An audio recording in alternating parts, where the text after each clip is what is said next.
আসসালামু আলাইকুম প্রিয় চাকরি প্রার্থী ভাই ও বোনেরা, আজকে আপনাদের জন্য আরেকটি নতুন ভিডিও নিয়ে হাজির হলাম। আর এই ভিডিওতে আমরা আজকে আলোচনা করব বস্ত্র ও পাট মন্ত্রণালয় বস্ত্র অধিদপ্তর একটা নিয়োগ বিজ্ঞপ্তি প্রকাশ করেছে। আমরা সেই নিয়োগ বিজ্ঞপ্তি নিয়ে আজকে বিস্তারিতভাবে আলোচনা করার চেষ্টা করব। তো আপনারা ধৈর্য সহকারে সম্পূর্ণ ভিডিওটা দেখলে আশা করি অবশ্যই উপকৃত হবেন। তো দেখেন এখানে কি বলছে, জাতীয় বেতন স্কেল 2015 এর 13 থেকে 20তম গ্রেডভুক্ত নিম্নোক্ত পদ সমূহে অস্থায়ীভাবে সরাসরি জনগণ নিয়োগের লক্ষ্যে পদের পার্শ্বে বর্ণিত শর্তে বাংলাদেশের প্রকৃত নাগরিকদের নিকটে তারা এখানে দরখাস্ত আহ্বান করতেছে। এখানে অনেকগুলো পদে তারা লোক টিবে। তো প্রথম নম্বর পদ কম্পিউটার অপারেটর, এখানে তারা 6 জন লোক টিবে। 13তম গ্রেডে আপনাকে তারা বেতন দিবে এবং 4টি পদ অস্থায়ী, 2টি পদ স্থায়ী এবং আপনাকে বিজ্ঞান বিভাগ থেকে স্নাতক পাস হতে হবে এবং কম্পিউটার মুদ্রা করে বাংলায় 25 ইংরেজিতে 30 শব্দে গতি থাকতে হবে। 2 নম্বরে টেইলার মাস্টার, এখানে তারা 13তম গ্রেডে 6 জন লোক টিবে এবং এই পদের জন্য আপনার ড্রেস মেকিংয়ে মাধ্যমিক স্কুল সার্টিফিকেট ভোকেশনাল পরীক্ষা পাস হতে হবে এবং 3 বছর কাজের বাস্তব অভিজ্ঞতা থাকতে হবে।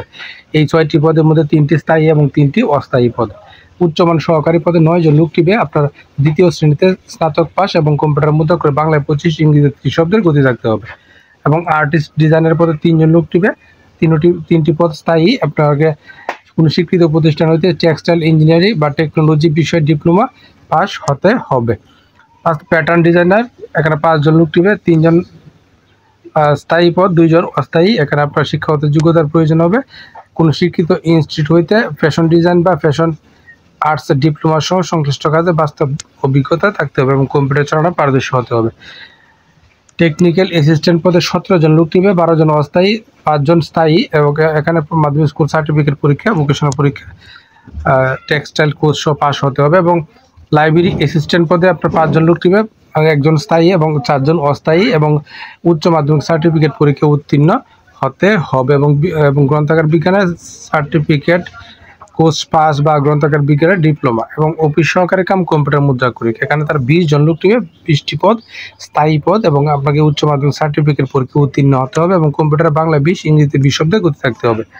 এবং মেকানিক্স পদে 17 জন লোক টিবে, স্থায়ী পদে 16তম গ্রেডে উচ্চ মাধ্যমিক স্কুল সার্টিফিকেট পরীক্ষা উত্তীর্ণ হতে হবে এবং সংশ্লিষ্ট কাজ আপনাকে 5 বছরের অভিজ্ঞতা থাকতে হবে। হিসাব সহকারী কাম কম্পিউটার কাম ক্যাশিয়ার, এখানে 2 জন লোক টিবে, বাণিজ্যিক বিভাগ থেকে উচ্চ মাধ্যমিক সার্টিফিকেট পরীক্ষা উত্তীর্ণ হতে হবে। আর্টিস্ট অ্যাসিস্ট্যান্ট 1 জন লোক টিবে, স্থায়ী, অঙ্কন ও চারুকলা পারদর্শিতা সহ কোনো স্বীকৃত প্রতিষ্ঠান নিতে উচ্চ মাধ্যমিক সার্টিফিকেট পরীক্ষা আপনাকে উত্তীর্ণ হতে হবে। এবং ব্রয়লার অপারেটর পদে এখানে 5 জন লোক টিবে, আপনার মাধ্যমিক স্কুল সার্টিফিকেট পরীক্ষা উত্তীর্ণ সহ 5 বছরের কাজের অভিজ্ঞতা থাকতে হবে।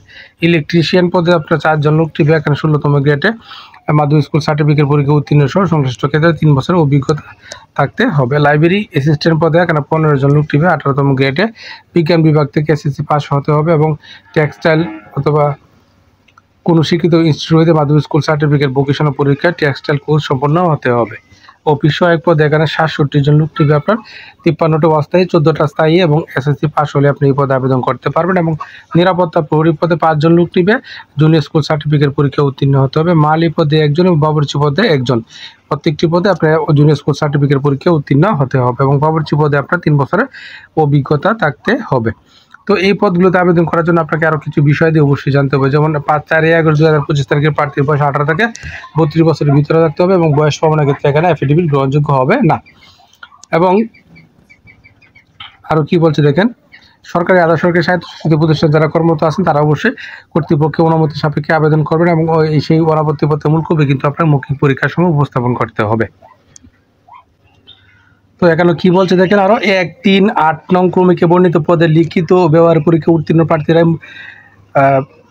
প্রার্থী এবং 2, 4, 5, 6, 7, 8, 10, 11, 12, 13, 14, 15, 16, 17, 18 ক্রমিকে বর্ণিত পদের জন্য লিখিত পরীক্ষা উত্তীর্ণ প্রার্থীরাই মৌখিক পরীক্ষার জন্য বিবেচিত হবে।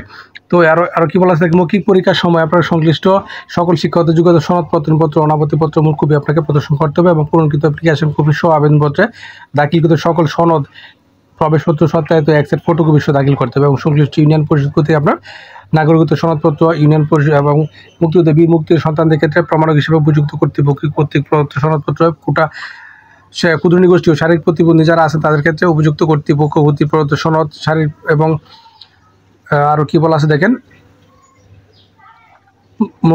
লিখিত মৌখিক পরীক্ষায় অংশগ্রহণের জন্য তারা কোনো প্রকার টিএডিএ প্রদান করবে না।